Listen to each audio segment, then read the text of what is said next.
NFL postgame show on CBSSports.com, and the Lions are only 7 wins away from John Kitna's guarantee before the season. 37-27, the comeback victory for Detroit against Chicago in a game that looked like a defensive battle early and had all kinds of plays that got in the end zone late, not just offensively, but also in the special teams area. Hey, how are you, folks? Jason Horowitz alongside NFL.com's Pat Kirwan, and the Lions 3-1, right behind the 4-0 Packers. We'll get to them in a second, though, because the story heading into this game was the switch from Grossman to Greasy. And I know the numbers look good for Chicago as far as statistics and how much the amount he put up. But he threw 2 critical interceptions in this game, one that went back for a touchdown. Yeah, he ended up throwing 3 interceptions in the game. And so when you look at it, the first thing I thought of as the game ended is I thought Lovie Smith looked very pensive on the sidelines myself when I was watching it.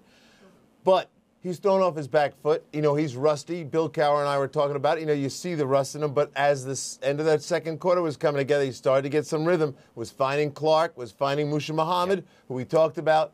I would stick with him, because that's really your question. Would you go back now and turn around and go to Grossman? I wouldn't. I'd stick with Greasy. Well, that wasn't my question. My question was, the question in this situation was, he didn't look the way he made critical mistakes, just like Rex Grossman made critical mistakes. Now, I'm not saying go back to Grossman. I'm saying, are there other problems with the Chicago Bears offense? Well, there's pressure on the line. The buy-in time is one thing, and I thought he was rushed a little bit, but not enough for him to throw 3 interceptions. Those were his mistakes. I would look at it and say, okay, it's his first game in a long time. Let's see what he does next week. 2 weeks from now, if you and I are having this conversation, we're going to be mentioning the name Kyle Orton. Yeah, and Kyle Orton, By the way, did he look like he was auditioning for the Caveman show? You were talking about that earlier in the day, the hair down to here, the beard out to here. It's cold in Chicago, so you got to stay warm. Ready for winter. We'll get back to Detroit here because it is indoors, yes. So maybe he didn't have to do that. The Lions came back in this game. They were down 13-3. They almost gave it away because they kept kicking to Devin Hester, who had an enormous game and another return for a touchdown, but they didn't give it away. And this is what's different about this year's Lions team. You know what? Mr. Kitna said they'd win 10. They got 3 down, 7 to go.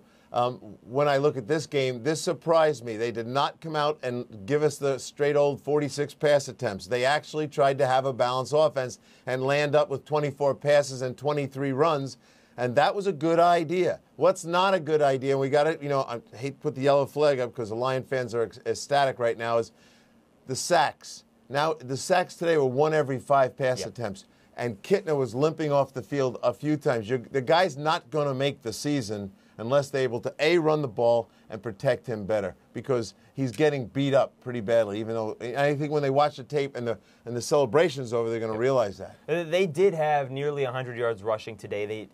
Like you said, they tried to run the football with Jones and Tatum. It's a good combo. Yeah, and 21 rushes for 84 yards between them, and that's really all you need. This is a passing offense. I'm not asking them to get away from it. Show me 4 yards of carry from those 2 guys. And Mr. Bell, I think Mr. Shanahan's, you reminded him why he let you go in a trade.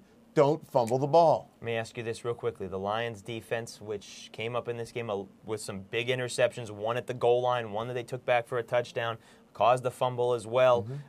Is this an improving defense, or they just played a struggling Let's offense? give Rod Marinelli, I think they're struggling, but let's give Rod Marinelli a lot of credit. He had to fly home with a team last week that got destroyed, 42 points in the first half, and then he had to sell into them that practice and hard work and diligence could get them back on track. Hard to convince pro athletes of that. Hard to convince them that this scheme really does work after they got ripped apart. He was able to sell that to his players, and the owners should pay close attention to that, because that, to me, shows you what kind of coach this guy is. You've got a team that went up 17-13 in this ballgame. Hang on. Devin Hester took a 97-yard touchdown for a return for a touchdown. Years past, that would have been a Lions team that would have folded at that point. They did not do that this year. You don't get a chance to do this very much. That's 33. That's how many points the Lions scored in the 4th quarter. There you go. 33 fourth quarter points. That's your Christmas present from me. You know what else we're going to write? 3-1. You don't get to write that very often either. Folks, for NFL.com's Pat Kirwan, I'm Jason Horowitz. For more on all of Week 4, be sure to check it out at CBSSports.com and all over the CBS Audience Network. We'll see you next week. Take care.